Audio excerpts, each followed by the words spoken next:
How does it taste, Dallas? I look like dead bugs.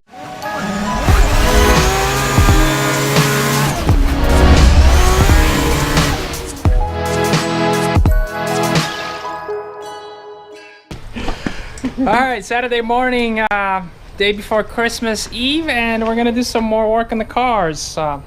Probably not though, we're probably just gonna goof around because who wants to work before Christmas? Dallas and Dwayne over here again. This weather though. This weather, yeah. It's not California weather today.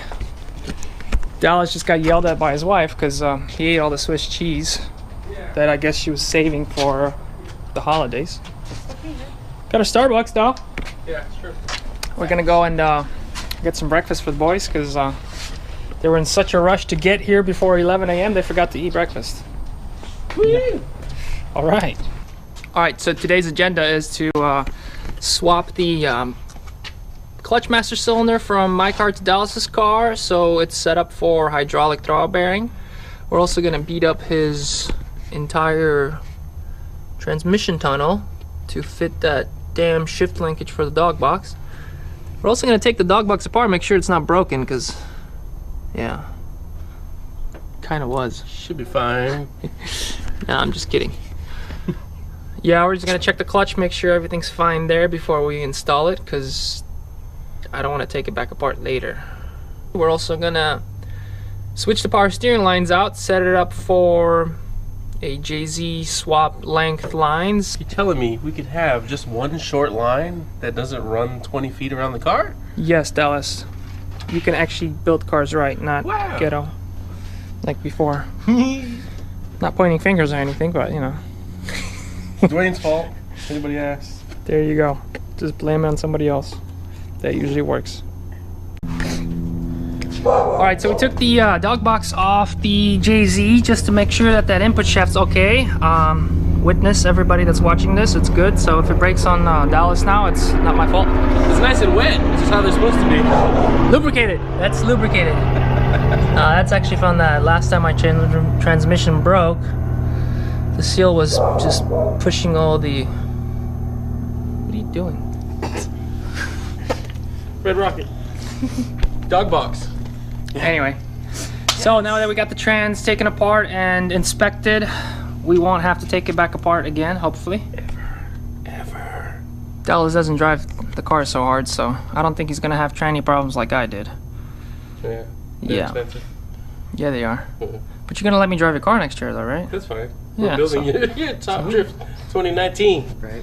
You guys heard it here first. Top Drift 2019. Wait. What am I gonna do in 2018? You go raise a kid. Back to work. So we're test fitting the engine into Dallas's car and we ran into a problem. This Nismo style brace is in the way of the oil pan. So sorry Dallas, but we're just gonna have to cut it. Fuck it. Fuck it. Yeah, that sucks. Alright, so the deal was that I'm gonna get the 2J into Dallas's car, so it's in the car. Get the fuck out of my house.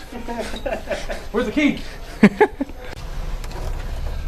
So we managed to put the transmission in, and just to kind of mock it up, just as expected, I'm gonna have to cut some sheet metal out to make room for the shift linkages, just like in my S14. Yeah, that should be fun, cutting and welding. That's always exciting. So for Dallas's celebration of going 2J, he's gonna smoke a French fry.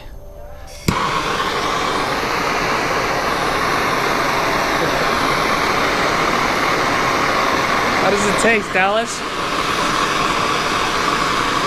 I look like dead bugs. So last night, me and the boys got so caught up during the swap, we just didn't have time to turn the camera on. As it got dark, we got really into it, so we just kept on going. So here's a little update where we are right now.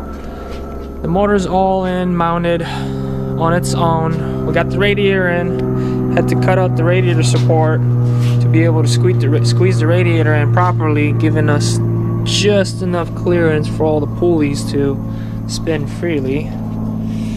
Might do a little bit more modification still to kind of give the radiator a little bit more flexibility space when it's actually time for drifting. We got the transmission mounted in and ended up cutting apart almost the entire floorboard for the shift linkages to move freely. I knew I was gonna have to do that, so I'm going to box everything in now that it's all in place. Underneath the car, we have the exhaust already bolted on. We measured out the drive shaft just as expected. The S14 drive shaft's about 2.5 inches longer than for S13 application, so that was expected. Next step is going to be power steering lines, which are going to be easy peasy. I'm going to hook up the oil cooler for the engine, and I'm going to have to cut out all this lower piece of the radiator support to squeeze the intercooler piping through, which then is going to go right over here where the intercooler is going to be mounted. Fuel lines are already connected, heat wrapped for extra protection since they're so close to the downpipe. And after that, wiring, fluids, and this thing should be ready to go. Expected time to finish the swap is hopefully by next Sunday. There's an event coming up at Grange that we really want to go and test the car out at. I don't know if that's realistic or not, since it is Christmas Eve today, and then just holidays in general is really slow time to get anything done for me personally, and then for whatever necessary parts we need to get, like the drive shaft and whatnot. So we'll see, hoping for the best. If it works out, great. If it doesn't, well, we'll just have to find another event sometime in January to go test this thing out. So I think I'm gonna wrap up the video right here for now. I'm gonna make one more video with all the finishing touches to the swap, and that should release hopefully by New Year's Eve, hopefully, if everything goes well. Let me know what you thought about this video. I try to make it a little different from the last one. I might have overdone it with all the time lapse. I'd love to hear your guys' comments to help me make these videos better for your viewing. And other than that, hope you all have happy holidays. Enjoy the time with your family, and I'll catch you guys later. Peace.